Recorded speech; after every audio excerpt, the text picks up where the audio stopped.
Ate, alis na ako. May lakad kami ng barkada ko. Aba, Jen, maghapon ka na ngang wala kahapon kasamang mga barkada mo. Tapos ngayon, naalis ka na naman. Ate, wala naman kaming ginagawang masama. Kahit na, hindi ba kayo nagsasawa sa mga pagmumukha ninyo? Halos araw-araw kayo na lang ang magkakasama. Ate, gumagawa lang kami ng activity sa school. After nun, namamasyal lang kami saglit bago umuwi. Andun na ako. Ang sakin lang, hindi ka na nakakatulong sa akin dito sa bahay dahil puro ka na lang barkada.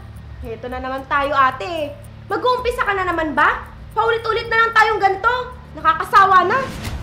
Ah, nakakasawa pala ako ha. Eh kung iwan kaya kita tulad ng ginawa ni nanay at tatay, gusto mo? Kaya kung nagsasawa ka na, mas nagsasawa na ako sa mga ginagawa mo. Ate naman, kahit sumasama ako sa kanila, wala kaming ginagawang masama. Kaya huwag ka nang magalit.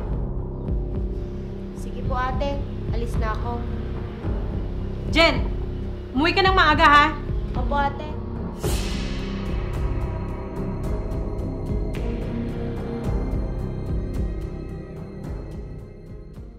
Uy, bukas ulit ha. Labas tayo. Nako, pas muna ako. May pasok pa ako sa part-time job ko. Huwag ka nang pumasok, Ray. Ako nang bahala sa'yo. Ako din. Hindi ako sigurado kung papayagan ako ni ate. Papayagan ka nun. Ang bait kaya ng ate mo.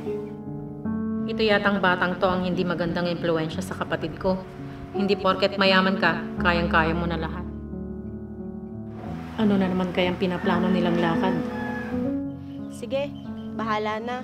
Magte-text na lang ako kung papayagan ako, ha? Ako rin. Ewan ko kung papayagan pa ako. Kasi umabsent na ako ngayon. Wala na akong sasahurin yan. Naku, kung di kayo pwede, sige, next time na lang. Baka nga pagalitan kayo, mahirap na. Pero huwag kang mag-alala. Susubukan ko ulit magpaalam sa trabaho ko. Ako din. Susubukan ko magpaalam kay ate. O, sige, Jen. Mauna na kami ni Ray. Next time ulit ha. Sige, mag-iingat kayo, ha? Sige, Jen.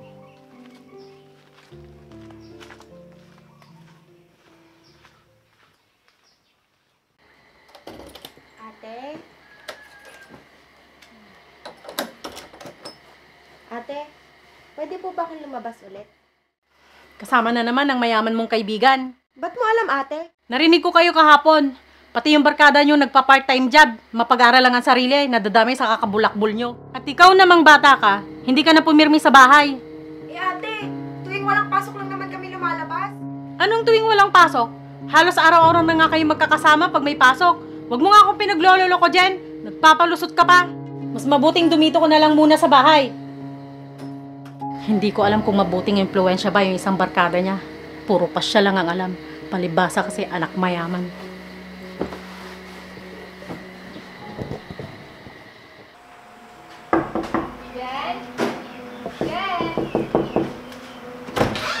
Oh, kayo pala. Pasok kayo.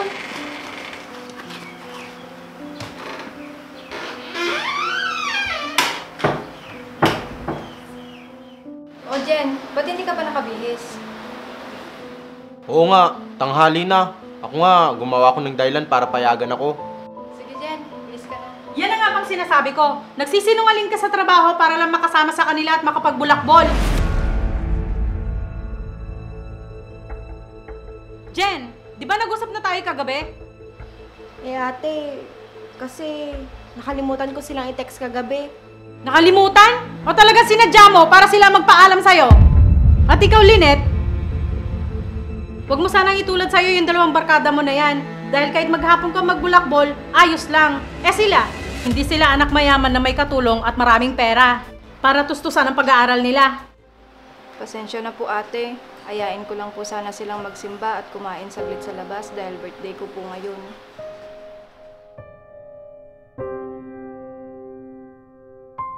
Sige, Jen. Kami na lang ni Ray ang magsisimba.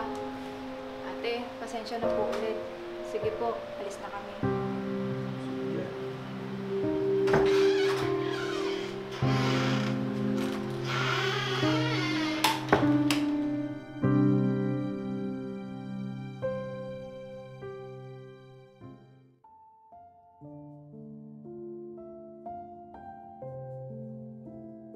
Ano ba tong nagawa ko sa kapatid ko?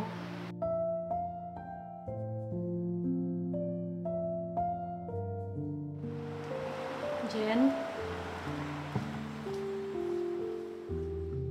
Pwede ka bang kausapin ni ate? Alam kong galit ka kay ate.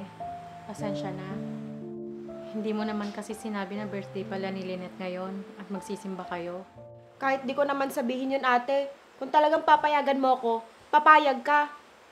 Jen, sana maintindihan mo ako bilang ate mo. Natatakot lang ako na baka mamaya maging masamang impluwensya na sa'yo ang mga barkada mo. Ate, kahit kailan nakasama ko ang mga barkada ko, nakita mo bang napasama ko? Di ba hindi? Ang ayoko lang kasi, may madalas kayong umuuwi ng gabi. Sino ba naman ang hindi mag-aalala? Ate, kahit ginagabi kami, di masama ang ginagawa namin. Napapasarap lang ang kwentuhan namin kapag ganon. Jen, iniisip lang kita. Ayokong mangyari sa'yo yung naranasan ko noon. Ate, hindi lahat na nagiging barkada sa masama ka dadalhin. Huwag mo itulad ng mga barkada ko sa mga barkada mo noon. May mga barkada rin naman na puro kabutihan ang dulot sa'yo. Kagaya na lang ni Lynette. Di mo ba alam na pinapalitan niya yung sahod ni Ray sa isang araw kapag kasama namin siya? At alam mo bang di niya ako pinapayagan gumastos kapag nasa labas kami? Dahil sinasabi niya na itabi ko na lang ang pera ko para may pang-allowance ako. Pasensya ka na, Jen. Hindi ko alam. Pasensya na kayo. Ayos lang sa akin yun, ate. Pero para sa dalawang barkada ko, sa kanila ko humingi ng paumanhin dahil nasaktan din sila sa mga sinabi mo sa kanila kanina, lalo na kay Lynette. Hayaan mo, kapatid ko. Kakausapin ko sila sa susunod at para humingi ng paumanhin sa mga nasabi ko. Uy, nandiyan yung ate niya. Ikaw na mauna. Tingnan natin. Baka mamaya nagalit na naman yan. Oh, kayo pala. Halika kayo dito. Magandang umaga po, ate. Hello po, ate. Mabuti naman at naparito kayo. Gusto ko sana kayo makausap. Ano po yan, ate? Gusto ko sanang humingi ng paumanhin sa inyo dahil hindi ko pinayagan si Jen. At saka, sorry dahil hindi kita nabati ng happy birthday. Okay lang po yan, ate. Naiintindihan po namin kayo. Di ba, Ray? Oo nga po, ate. Mabuti naman kung ganon. Uy, diyan pala kayo. Saan ang lakad? Ayain ko sana kayo ni Ray na kumain sa labas dahil hindi tayo natuloy ng birthday ko. Kasi hindi tayo kumpleto. Yun ay kung papayagan ka ni ate mo. Sige na, Jen. Magbihis ka na. Huwag mong paghintayin ang mga barkada mo. Talaga po, ate? Salamat po, ate. Talaga po, ate? Pinapayagan niyo po si Jen? Oo. Wala namang rason para hindi ko siya payagan. Alam niyo naman ang limitasyon niyo at kung ano ang tama at mali, di ba? Oo naman po, ate. Salamat po, ate. Pasensya na kayo. Nag-aalala lang ako sa kapatid ko. Pero ngayon, alam ko nang mabuti kayong barkada. Oo naman po, ate. Hindi naman po lahat ng barkada ay masamang impluwensya. Tulad po namin, ayaw po naming mapasamang isa't isa para na rin po kaming magkakapatid. Kita ko nga at nagpapasalamat ako dahil kayong naging barkada ng kapatid ko. O tara na, baka mamaya saan pa mapunta ang usapan nyo. Sige ate, mauna na po kami.